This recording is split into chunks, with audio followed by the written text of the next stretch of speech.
नमस्कार, आदाब, सत श्री अकाल। न्यूज IBN 2020 में आपका स्वागत है। सच कभी छुपता नहीं, IBN कभी रुकता नहीं। मैं सरवर खान करीवाला आपको दिन भर की खबरों से रूबरू। खरगोन शहर की रामकृष्ण कॉलोनी निवासी एडवोकेट की बहू के 31 मई को फांसी लगाकर आत्महत्या किए जाने का मामला तूल पकड़ रहा है।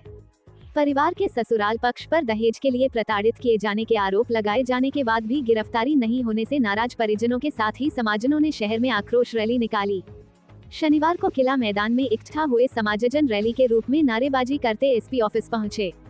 यहां एएसपी से मुलाकात कर परिजनों ने आक्रोश जताया कि घटना के 4 दिन बाद भी आरोपियों की गिरफ्तारी नहीं हुई। साथ ही हमें पुलिस ने न तो FIR की कॉपी दी न बयान की कॉपी मिली।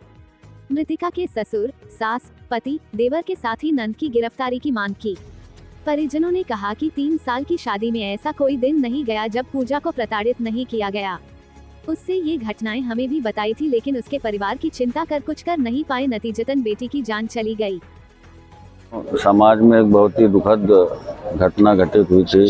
रेवाराम कोठे वकील साहब की बहू के साथ जो प्रकरण हुआ है, हम लोग सभी के संज्ञान में है। उनके वीडियो वगैरह जो भी है, तो पूरी समाज बहुत आक्रोशित है। और कहीं न कहीं इस प्रकार की जो घटनाएं समाज में दोबारा घटित न हो, इसी को लेकर सभी समाजजनों का आक्रोश पीड़ित परिवार का है कि पूरे मामले की निष्पक्ष रूप से जांच होकर जो भी दोषी हो उनके विरुद्ध निश्चित रूप से कार्रवाई होना चाहिए, ताकि इस प्रकार की जो घटनाएं पूरे समाज में या कहीं भी इन घटनाओं की पुनरावृत्ति ना हो। क्या नाम था? रेवाराम तावड़े। नवविवाहिता के मृत्यु के संबंध में परिजनों के बयान के आधार पर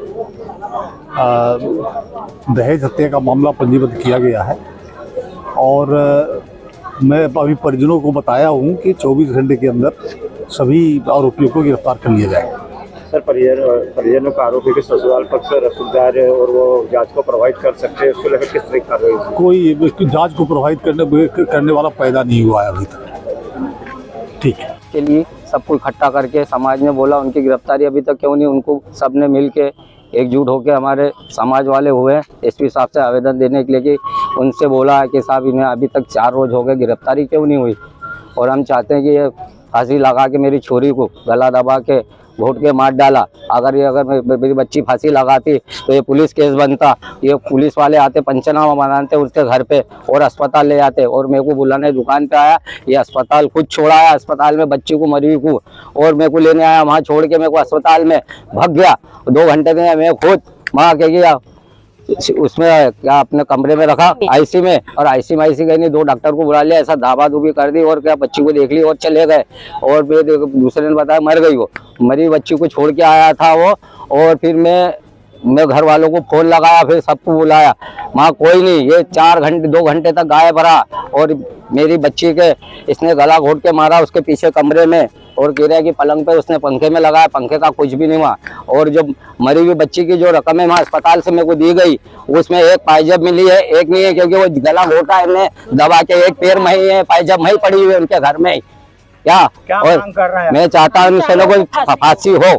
5 उसकी लड़की है खास, उसकी लड़की भी खास है, उसकी चौथी लड़की। और इसका मकान भी नाले बना साले का मकान भी तोड़ा जाए, नव निर्माण अवैध निर्माण है। मेरा नाम चंद्रशेखर बचाने चंदू।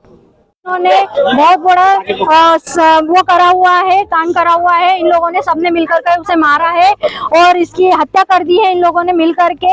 मेरी बहन मुझे फोन लगा करके बताती थी ये मुझे बहुत परेशान करते हैं और दहेज के मारे मुझे इतना परेशान करते हैं और बोलते हैं कि एक दिन ऐसा होगा कि हम तुझे मार भी डालेंगे। और बार बार उसे धमकी भी देते थे कि देखना तेरे को बहुत जल्दी तुझे खत्म भी कर देंगे, इतनी और पैसे वाले हैं, तुम्हारे घर वाले क्या कर लेंगे, हम वकील हैं, हम जहाँ से भी रहेगा ना से हम अपने आप को बचा लेंगे और तेरा कुछ नहीं हो पाएगा, तुझे मार डालेंगे एक दिन। और उसको है ना पकड़ के मारते भी थे।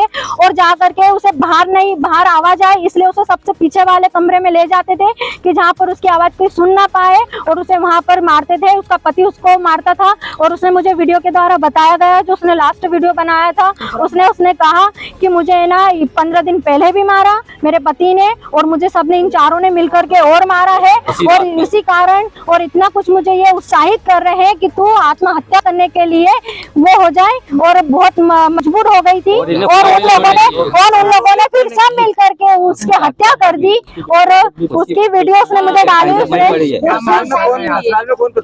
ससुराल में चारों लोग, उसका देवर है, सास है, ससुर है, और उसका पति है, और उसकी ननद जो है वो आए दिन इंदौर खरगोन आती थी, घर पर बातचीत करते थे, झगड़ा करते थे, और उसके जाने के बाद ये लोग उसे मारते भी थे, परेशान करते थे, और आए दिन फोन पे वो रोजीना उससे सास से बात करती थी, और उस मांग पर फिर वो बोलती थी कि देखो इस छोटी लड़की की शादी हुई है, उसे कितना दहेज दिया गया है, दहेज में दिया गया है, कोरोना में शादी हुई थी, कोरोना में शादी हुई थी, और हमारे अभी शादी करने के 5 से 6 महीने पहले शादी की गई।